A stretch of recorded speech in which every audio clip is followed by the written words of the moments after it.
आखिरी बार तितली को कब देखा था आपने? मैं ये भूत भूत को नहीं मानता। जिस चीज को देखा ही नहीं उससे क्या करना। मेरी बात मानो, हम बहुत गलत कर रहे हैं। क्या यहाँ पे अचानक कोई मर गया था? हो सकता है। उस कमरे में किसी का भी जाना खतरे से खाली नहीं।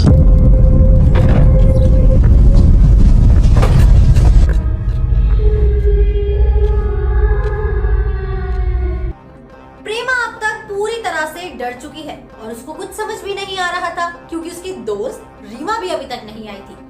मकान मालकिन के पास जाना ही उसके पास आखिरी रास्ता बचा हुआ था।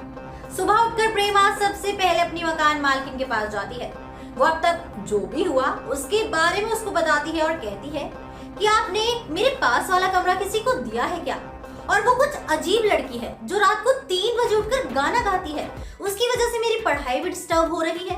तो मकान मालकिन कहती है कि मैंने तो किसी को नहीं रखा, शायद अकेले रहने की वजह से तुम्हारा वहम होगा। प्रेमा शॉक हो जाती है क्योंकि वो जानती थी कि वो कोई वहम नहीं है। प्रेमा लेट हो रही थी इसलिए वो कॉलेज के लिए निकल गई थी। उसको रीमा मिली।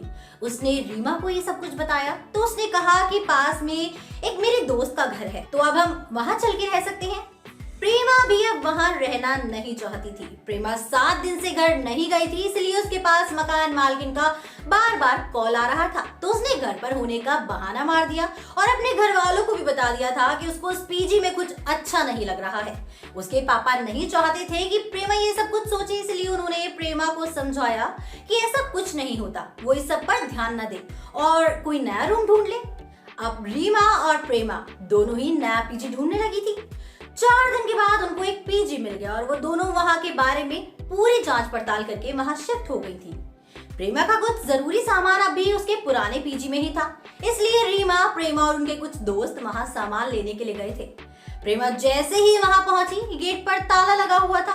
उसने मकान मालकिन को फोन किया तो उन्होंने बोला कि वो अभी बाजार आई हुई है, तो वो थोड़ी देर में घर आने वाली है, तो इतने वो इंतजार करे। घर के बाहर ही एक टपरी पर प्रेमा इंतजार करने लगी थी अपने दोस्तों के साथ में। तो वो चाय वाली ने इनकी बातें सुन ली थी। तब वो बोली कि बेटा, आपको कुछ पता नहीं है क्या कि यहाँ पर क्या हुआ था? तो प्रेमा ने मना कर दिया। फिर चाय वाली ने उसको बताया कि ऊपर के कमरे में मकान मालकिन की बेटी रहती थी।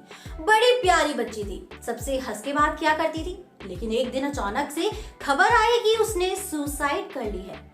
पता करने पर लोगों ने बताया कि वो 3 साल से एक एग्जाम क्लियर नहीं कर पा रही थी और वो अपनी हार को नहीं झेल पाई और उसने सुसाइड कर ली। उसकी मौत के बाद से बहुत से लोगों को वहां से आवाजें आती हैं और कभी कभी लोगों को वो दिखाई भी देती है।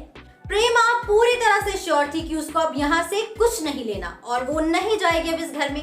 वो अपने दोस्तों को लेकर वहां से निकल जाती है और मकान मालकिन को फोन करके सब बताती है कि अब वो वहां नहीं रहेगी और उसे सब पता है कि वो लड़की कौन थी जो रात को गाना गाती थी। दोस्तों, आपको बता दें कि भूल भुलैया 3 की कहानी भी कुछ ऐसी ही हो सकती है। अब देखते हैं कि भूल भुलैया 3 के मेकर्स हमारे लिए क्या कुछ खास और नया लेकर आते हैं। तो इसी के साथ मैं अनुष्का त्यागी लेती हूँ आपसे इजाजत। बने रहिए और देखते रहिए बॉलीग्राड स्टूडियोज को। हमारी आज की राइटर है लावण्या।